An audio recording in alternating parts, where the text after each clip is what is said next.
دریم سپارہ دریم نمبر رکو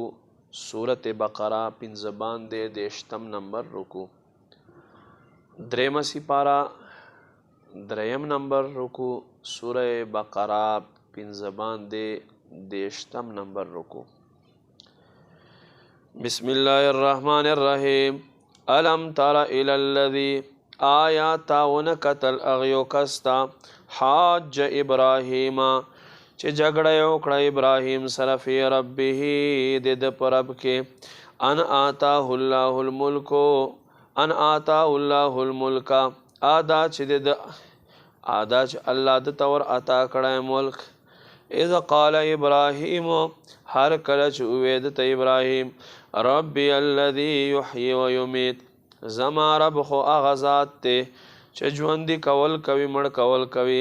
قال دغ کس وویل انا اوحی و امید زهم ژوندي کول او مړول کوما قال ابراهیم ورته فرمایل فإن الله یأتی بالشمس من المشرق پس بشک زما رب الله را تک کوي لمر سره لمشرقنا فأتی بها من المغرب پس تلمر راول را پورته کله مغربنا فبهت الذی کفر پس هوش وړاو شلو هغه یو سړی چا چې کفر وکړلو والله لا یهدی القوم الظالمین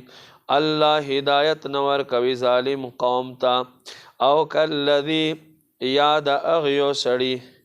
مر چې تیر شو علی قریة په یو کلی باندې وهي خاویة علی عروشها دا کلی خپلو چتونو سره الټه پروت و قال د عرض کړلو انا یحیی هذه الله بعد موتها څنګه به الله دوی د مرګ نه بعد را پورته کوي فاماته الله 100 عام بیا الله دته مرګ ورکړو سل کاله ثم بعثه بیا را پورته کړو قال کم لبثت الله ورته فرمایل څومره پاته شوی قال لبثت یوما او بعد یوم عرض کړو زبا پورا ورځ یعنی ما ورځ پاته شوی ما قال بل لبثت 100 عام الله ورته فرمایل تسل کال پاته شوی ونظر الى طعامک تو ګور خپل خوراک ته وشرابک او د خپل سکاک شیزونو ته لم یتسنه ندی خراب شي په بوی شروع کولو سره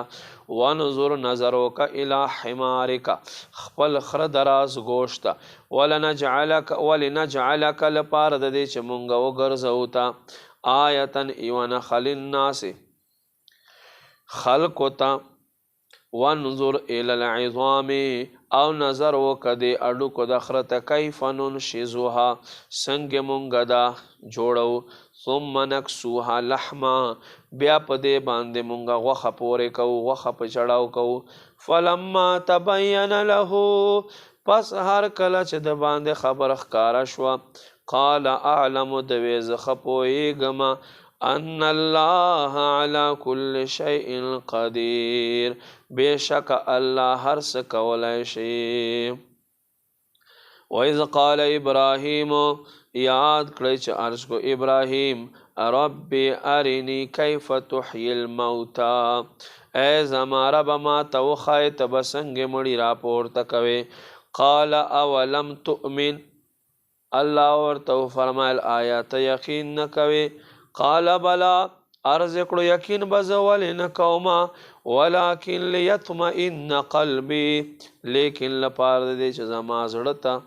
قرار ملاو شي پسترګو لیدلو سره قال الله ورته فرمایل فخذ 4 من الطير فسلور مرغان ونسا فسرهن الیک بیا ځان ترا غونډ کا ثم جعل على كل جبل بیا کېږ د په هر یو غره باندې منهن د دینه جزءا څه حصه ثم ادعوهن بیا بلنه ورکه دوی ته یأتینک سعیا دا ټول به تا خواته په منډه راځي واعلم پوهه شه ان الله عزیز حکیم بېشکه الله غالب حکمت وال دی